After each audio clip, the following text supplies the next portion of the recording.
Assalamu alaikum wa rahmatullahi wa barakatuh. Marhaban bikum fi qanati. Bonjour, bienvenue sur ma chaîne. C'est un cours de grammaire arabe que je vous présente aujourd'hui. Donc, Darsun fi al-Nahw al-Arabi adad 13. Dans cette vidéo, je vais poursuivre le thème sur les compléments du verbe et je vais vous présenter donc le complément de cause. Dans deux précédentes vidéos, j'avais traité le complément d'objet direct, al-maf'oul bihi, ou al-maf'oul al-mutlaq, le complément absolu. Alors dans cette vidéo, donc on va voir la définition de ce complément. Ensuite, on verra les conditions pour former le complément de cause et enfin la déclinaison du complément de cause. Alors, commençons par quelques exemples. ذاكرت أملا في النجاح. J'ai étudié en espérant réussir. Donc, amalan, c'est le mot qui nous intéresse dans cette phrase. Amalan, on voit qu'il finit par at-tanwin, donc c'est un nom. Plus précisément, c'est un nom d'action. Pardon. Elle provient du verbe amala, ya'malu amalan. Ensuite, on voit que c'est un nom qui est mentionné après le verbe dhakartu et il permet de répondre en fait à la question limadha. Limadha, pourquoi? Pourquoi j'ai étudié limadha dhakartu amalan fi al-najahi. Donc en fait, c'est un verbe, c'est un nom d'action ou plutôt un masdar qui est utilisé pour expliquer la cause ou le but de l'action. Hein? Autrement dit, yubayinu sababa wuqu' al-fa'l aw al-ghayatu minhu. On voit également qu'il est indéterminé. Deuxième exemple, يتناول الدواء رغبة في الشفاء. رغبة, là aussi correspond au fait aux conditions que nous avons mentionnées dans le premier exemple. Donc il est également au cas accusatif. C'est un masdar. Il répond à la question لماذا يتناول الدواء رغبة في الشفاء. Donc, raghbatan, c'est un complément de cause qui est utilisé pour expliquer la cause ou le but de l'utilisation du médicament. Donc, effectivement, ces deux noms, amalan ou raghbatan, sont des compléments de cause. Donc, nous pouvons dire, pour résumer, que le complément de cause est un masdar mis à l'accusatif et indiquant le motif ou le but de l'action. Alors, ce masdar, c'est au fait la réponse à la question pourquoi, limadha. Alors, on peut aussi l'appeler au fait al-maf'oul lahu ou al-maf'oul min ajlah. Donc, il a plusieurs désignations. On va passer maintenant aux conditions de la formation du complément de cause. Shurutu al-maf'oul li ajlah. Prenons quelques exemples. Arhaqtu min al-mashi. Je suis épuisé de la marche. كتب الولد كتابة جيدة. Alors, dans la première phrase, donc, on a al-mashi qui correspond au fait à un nom d'action. Mais attention, ce ne sont pas tous les noms d'action donc des compléments de cause. Alors ici, al-mashi n'est pas un complément de cause parce que ce n'est pas un masdar qui provient de verbes qui indiquent des sentiments, qui proviennent du cœur, c'est-à-dire des sentiments de crainte, de peur, d'envie, d'audace, etc. Donc, du coup, ce nom, al-mashi, n'est pas un complément de cause. Même chose pour le mot kitabatan. Kitabatan, on voit qu'il a déjà les mêmes lettres que le mot kataba.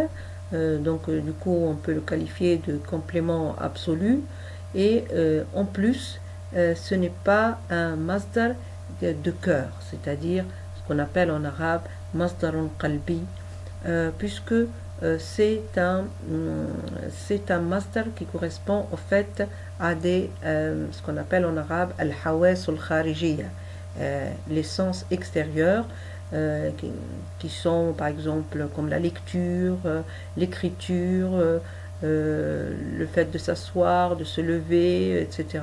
Donc toutes ces actions-là correspondent en fait à des hawasun kharijiya et du coup ne sont pas des masdar du cœur, entre guillemets. Donc du coup ne sont pas des compléments de cause. Donc pour avoir des compléments de cause, la condition essentielle, c'est que le al-masdar soit un masdar qui provient de verbes qui expriment les sentiments. Donc on peut dire que le complément de cause doit être un nom d'action de cœur, masdarun qalbi. Il provient donc d'un verbe qui indique les sentiments de peur, de crainte, d'envie, de respect, d'audace, etc. Exemple: khashyatan, raghbatan, ikraman, hubban, ihsanan, ta'ziman, ila akhiri. Deuxième condition, il doit avoir le même sujet que le verbe de la phrase. Exemple: ahtarimuka limusa'adatika lilmatlumina. Alors dans cette phrase, limusa'adatika n'est pas un complément de cause. Pourquoi? Parce qu'il n'a pas le même sujet que le verbe de la phrase. Donc ahtarimuka, donc ici le sujet c'est dhamir mustatir taqdiruhu ana, alors que limusa'adatika al-ka revient sur une autre personne. Donc du coup, il n'y a pas le même sujet pour le verbe et le masdar ici qui est musa'ada. Donc ce n'est pas un complément de cause. Troisième condition, que le complément de cause doit avoir le même temps que le verbe de la phrase. Exemple: intadhartuka lil-hudhuri ghadan. J'ai attendu que tu viennes demain. Alors intadhartuka, donc en fait ici le hudhuri c'est un masdar, hudhur, mais dans cette phrase, hudhur n'est pas un complément de cause puisque l'action d'attendre et l'action de l'arrivée de la personne ne se fait pas en même temps. Al-intidhar huwa al-an, alors que al-hudhur ça yakunu ghadan. Donc du coup, on n'a pas le même temps pour le verbe et al-masdar. Et le hudhur ne sera pas donc du coup un complément de cause. Troisième condition, le complément de cause doit toujours indiquer la cause ou le but. Un exemple: sahaba ibnahu khawfan min as-sayarat. Il a accompagné son fils par peur des voitures. Alors khawfan, on voit bien que khawfan ici répond à la question pourquoi. Pourquoi il a accompagné son fils?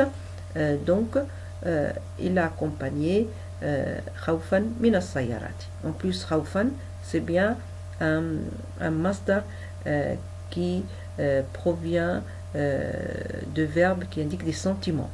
Donc du coup, c'est un complément de cause. Alors on passe maintenant à la déclinaison du complément de cause. I'rabu al-maf'ulu li ajlah. Saha al-waladu alaman. L'enfant a crié de douleur. Yartabiku at-talibu khawfa al-imtihan. Alors dans la première phrase, alaman c'est un complément de cause. Donc ici, il répond à toutes les conditions que nous avons vues précédemment et on voit bien c'est un nom qui est tout seul, qui n'est pas annexé, qui n'a pas de déterminant et donc il est au cas accusatif. Dans la deuxième phrase, yartabiku at-talibu khawfa al-imtihan. Donc là aussi, khawfa c'est le complément de cause. Il est au cas accusatif, mais il est ici annexé à un nom déterminé par l'article al, al-imtihan, khawfa al-imtihan. Donc ici, il est en même temps complément de cause et mudhaf, si on veut le décliner. Il est mudhaf et il est kalimati al-imtihan. Donc alaman maf'oulun li ajlah, et on voit bien qu'il y a al-fatha fi akhirihi. Khawf al-imtihan également porte al-fatha, mais en plus il est annexé donc à un nom déterminé par l'article al. Donc on peut dire que le complément de cause est à l'accusatif réel ou en situation d'accusatif lorsqu'il est dépourvu de l'article de l'annexion, comme l'exemple 1, ou bien il est annexé à un nom déterminé par l'article al. Donc quand il a en plus dans une situation de mudaf. Prenons un autre exemple. ابتغى المشرد ملجأ بغية الدفء. Le sans-abri voulait un refuge pour rester au chaud. Ou bien on peut dire ابتغى المشرد ملجأ لبغية الدفء. Donc en fait on peut utiliser indifféremment la première ou la deuxième phrase et du coup le complément de cause peut être au cas accusatif ou bien au cas génitif. Donc là on voit que on a utilisé effectivement les mots à ta'lil pour la deuxième phrase et dans ce cas-là le nom il est au cas génitif. Donc on peut dire que le complément de cause peut être à l'accusatif ou génitif par la forme s'il est déterminé par un nom au génitif. Donc là on voit bien que là aussi il est annexé à un nom qui est déterminé. Alors, prenons d'autres exemples. Asfahu anhu lishafaqati. Je le pardonne par pitié. Matat min al-ghammi. Matat min al-ghammi. Elle est morte de chagrin. Alors, dans ces deux phrases, on voit que le complément de cause peut être déterminé ici, hein, dans le mot shafaqa. Donc là, c'est un nom déterminé. La même chose pour le mot al-ghammi. Mais devant ces deux compléments de cause, on a utilisé au fait des propositions, des prépositions donc qui ont rendu le nom au cas génitif. Donc effectivement, asfaha anhu lishafaqati matat min al-ghammi. Donc effectivement, on peut utiliser le complément de cause et il peut être donc au cas génitif.